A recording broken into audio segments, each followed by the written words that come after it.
සුබ දවසක් මගේ ආදරණීය යාළුවනේ. අද මම ඔයගලන්ට අරන් එන්නේ වරදින් නැතුව කොහොමද බටර් කේක් එකක් හදාගන්නේ කියලා. අපි මුලින්ම බලමු මේකට අවශ්‍ය වෙන්නේ මොනවද කියලා. ඉතින් මම මුලින්ම අරගෙන තියෙනවා පාන් පිටි ග්‍රෑම් 250ක්. ඉතින් කේක් පිටි ගන්නත් පුළුවන් මේකට. ඊළඟට මම අරගෙන තියෙනවා බිත්තර ග්‍රෑම් 250ක්. මම මේක ස්කේල් එකෙන් මනලා අරගත්තේ. මොකද බිත්තර ගාන වෙනස් වෙන්න පුළුවන්.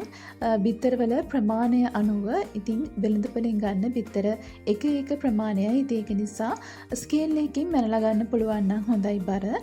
ඊළඟට බටර් ග්‍රෑම් 250ක් මම මේක අරගෙන තියෙන්නේ කාමර උෂ්ණත්වයේ තියලා. ඊළඟට මේ තියෙන්නේ සීනි ග්‍රෑම් 250ක්.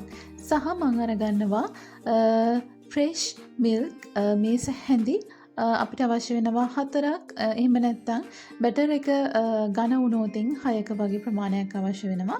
ඊළඟට මේ තියෙන්නේ වැනිලා තේ හැන්දක්. ඊළඟට බේකින් පවුඩර් අවශ්‍ය වෙන්නේ තේ හැඳි 2මාරක්. ඊළඟට අපිට කරන්න තියෙන්නේ අපේ කේක් බැටර් එක දාගන්න අවශ්‍ය කරන ට්‍රේ එක හදාගන්න එක. ඉතින් මෙන්න මේ වගේ අපි කේක් කිලෝ එකක් මං අද හදන්නේ. ඉතින් කේක් කිලෝ එකක ප්‍රමාණයකට හරියන විදිහට මේ තැටි අරගෙන මම බටර් ගාලා මේ ඔයිල් පේපර් තියලා හදාගෙන තියෙනවා. ඉතින් ඊළඟට අපි මතක ඇතුව අපේ oven එක ප්‍රීහීට් වෙන්න දාගන්න ඕනේ. ඉතින් මම මේ සෙල්සියස් අංශක 180ට විනාඩි 20ක් ප්‍රීහීට් වෙන්න දාගන්නවා. මේක ඉතින් oven එකෙන් oven එකට වෙනස් වෙන්න පුළුවන් විනාඩි 20ක ප්‍රමාණයක් තියෙනවද කියන එක. ඉතින් ඊළඟට මම මගේ සීනි ටික පොඩ්ඩක් බ්ලෙන්ඩ් කරලා අරගත්තා. මොකද සීනි කැට පොඩි වෙන තරමට අපිට බීට් කරන අවශ්‍ය වෙන වෙලා කාලය අඩු වෙනවා. ඊළඟට මම මුලින්ම අපේ පිටි මිශ්‍රණය සකස් කරලා තියාගමු. මම මුලින්ම කරන්නේ පිටිවලට මේ විදිහට බේකින් පවුඩර් තේ හැඳි 2මාර දාගන්නවා. ඉතින් බලන්න මම මේ විදිහට හැඳ පුරවල අරගෙන ඒක මේ විදිහට කට් ඔෆ් කරනවා. කට් ඔෆ් කරලා ඊළඟට මේකට එකතු කරගන්නවා. ඉතින් මේ මම දැන් මේ තේ හැඳි දෙකක් ඊළඟට තේ හැඳි භාගෙන් එකකුත් දාගන්න. ඒ කියන්නේ තේ හැඳි 2මාරක් මම මේ සම්පූර්ණ පිටි මිශ්‍රණය එකතු කරගත්තා.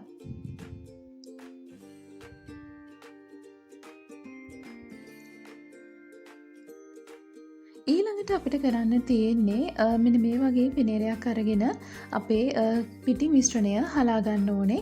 ඉතින් මේ විදිහට පිටි මිශ්‍රණය පුළුවන් නම් දෙපාරක් විතර හලා ගන්න ගොඩක් හොඳයි.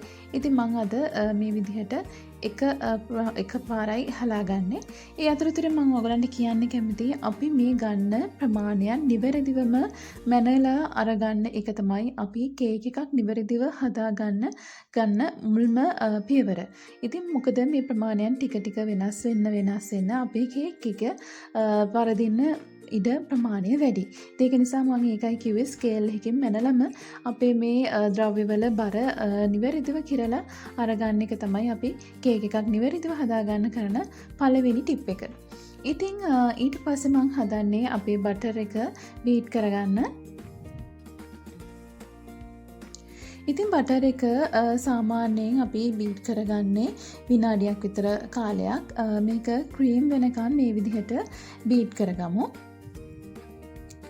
නිතරම මතක තියාගන්න අපි කේක් එකක් බීට් කරන්න පටන් ගත්තාම අපි මේ මිශ්‍රණ කරන මේ බීට් කරන දේවල් එකම අතට බීට් කරගන්න. ඒ වගේම මම මේ බටර් පාට අඩු වෙනකම් විනාඩියක කාලයක් බීට් කරගන්නවා. ඉතින් සම්පූර්ණ කේක් බැටර් එක අපි විනාඩි 10ට අඩු කාලයක් තමයි බීට් කරගන්නේ. මොකද නැත්තම් කේක් එක බහින්න පුළුවන්. ඉතින් ඔන්න ඔය විදිහට මම කේක් එක බටර් එක මුලින්ම බීට් කරගන්නවා. ඉතින් මම මේක විනාඩියක් විතර මේ විදිහට බීට් කරගන්නවා. මම ඒක ලේසියෙන් මැනගන්න මේ විදිහට ටයිමර් එකකුත් තියාගත්තා. ඊළඟට මතක තියාගන්න මේ විදිහට වටේ තියෙන බටරුත් එකට එකතු කරගෙන මේ විදිහට බීට් කරගන්න. නැත්නම් හරියට බටර් එක බීට් වෙන්නේ නැති වෙන්න පුළුවන්. ඊළඟට මං කරන්නේ සීනි ටික ටික එකතු කරගෙන මේ විදිහට ටයිම් තිය බීට් කරගන්න එක.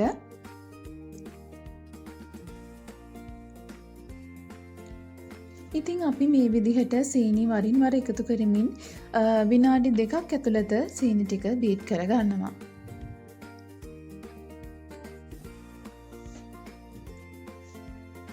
ඉතින් වීඩියෝ එක දික් වෙන නිසා මම මේ විදිහට පොඩ්ඩක් ස්පීඩ් එක වැඩි කරලා තියෙන්නේ වීඩියෝ එකේ. ඉතින් බලන්න මම එකම අතට තමයි මේ කේක් එක සම්පූර්ණ ඉවර වෙනකම්ම බීට් කරන්නේ එකම අතට. ඊළඟට මේ විදිහට වටේ තියෙන ඒවත් අපි එකතු කරගෙන ටික ටික මේ විදිහට බීට් කරගන්න ඕන. ඊළඟට මම කියන්න කැමති අපි මේ කේක් එක බීට් කරගන්න ඕන අපි බීටර් එකේ අඩුම වේගෙට දාගෙන. ස්පීඩ් එක වැඩි කරගන්න එපා. මේ වගේ කේක් එකේ බීට් කරනකොට බීටර් එකේ අඩුම වේගෙට දාලා සම්පූර්ණ කේක් එකම බීට් කරගමු. ඉතින් එකම අතට මේ විදිහට විනාඩි 2ක් මම බීට් කරගත්තා.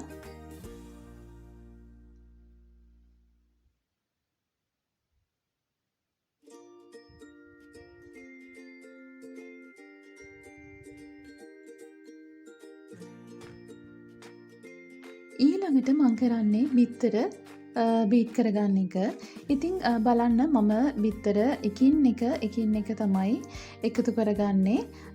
අපි මේ විදිහට බිත්තර එකින් එක එකතු කරමින් බීට් කරගමු. ඒක එක බිත්තරයක් සාමාන්‍යයෙන් මම තත්පර 10ක 15ක ප්‍රමාණයක් තමයි බීට් කරගන්නේ. ඉතින් එක බිත්තරයක් දානවා විනාඩි තත්පර 10ක් 15ක් විතර බීට් කරනවා. ඊට පස්සේ ඊළඟ බිත්තරය එකතු කරනවා. ඔය වගේ මම බිත්තර එකින් එක එකතු කරමින් බීට් කරගන්නවා. ඉතින් එක බිත්තරයක් මම තත්පර 10ත් 15ත් අතර ප්‍රමාණයෙන් තමයි බීට් කරන්නේ. ඉතින් මේ මතක තියාගන්න ඕන අපි බීට් කරනකොට නිතරම එකම අතට බීටරේ තියෙන අඩුම වේගෙට ඊළඟට මේ විදිහට බීට් කරගමු.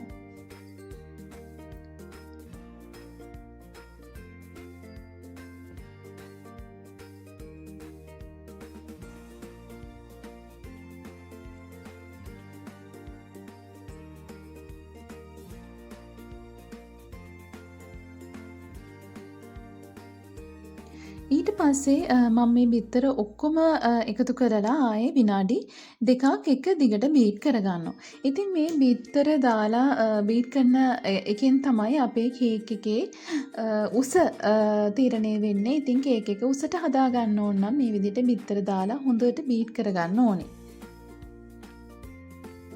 ඉතින් එහෙම කියලා අපි වැඩිපුර බීට් කරගන්නෙත් නැහැ. මොකද එතකොට කේක් එක බහින්න එහෙම පුළුවන්. ඉතින් ප්‍රශ්න එන්න පුළුවන්. ඒක නිසා අපි කේක් එක නිවැරදිව බීට් කරගන්න වෙලාවල් මේ විදිහට මම ටයිමර් එකක් තියාගත්තෙත් ඒකයි. එතකොට අපිට නිවැරදිව ටයිම් එකට බීට් කරගන්න පුළුවන්.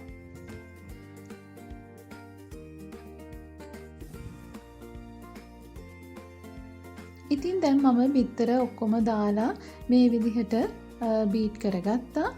ඊළඟට මට තියෙන්නේ අපේ පිටි මිශ්‍රණය එකතු කරගන්න. මම පිටි වරින් වර මේ විදිහට කොටස් 2කට හරි කොටස් 3කට හරි තමයි ඔයගලන්ට දාන්න ඕනේ. මේ විදිහට කොටස් 2කට හරි කොටස් 3කට හරි දමමින් මේ විදිහට මම ස්පැචුලා එකකින් හරි එහෙම නැත්නම් ඔයගලන්ට විස්ක් එකක් ගන්න පුළුවන්.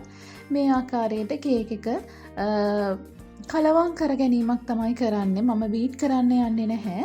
මොකද දැන් මම කේක් එක සාමාන්‍ය විනාඩි 8ක විතර ප්‍රමාණයක් බීට් කරලා තියෙන්නේ. ඉතින් මම මේ වගේ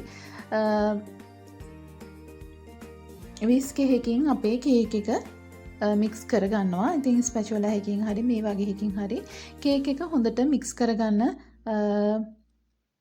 බීට් කරගන්න.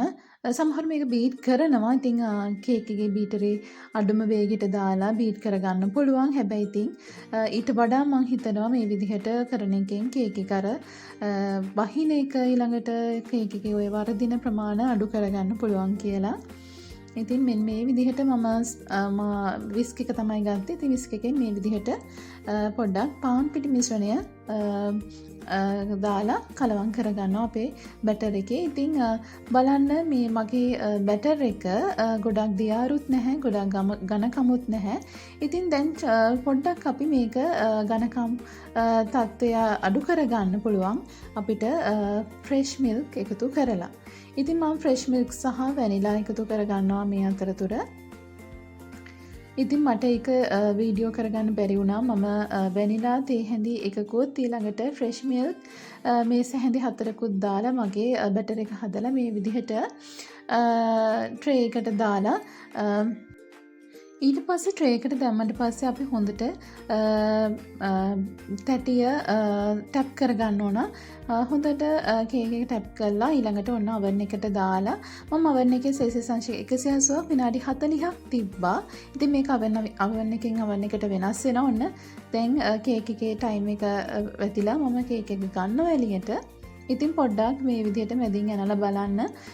මොකොත් ඇලෙන්නේ කරන්නේ නැත්නම් ඔන්න අපේ කේක් එක හරි. ඉතින් ඔන්න මේ විදිහට තමයි මගේ නොවරදින විදිහට බටර් කේක් එක හදාගත්තේ. ඉතින් ඔන්න බලන්න මම මේ කේක් එක ඊටඟට අයිසිං කරගන්න තමයි හදන්නේ. මේ කේක් එක මම ලෙවල් කරලා මේ විදිහට තියෙන හරිම සොෆ්ට් එකට බටර් කේක් එක තියෙනවා. ඉතින් ඔන්න මේ විදිහට තමයි අපි බටර් කේක් එකක් නිවැරදිව හදාගන්නේ.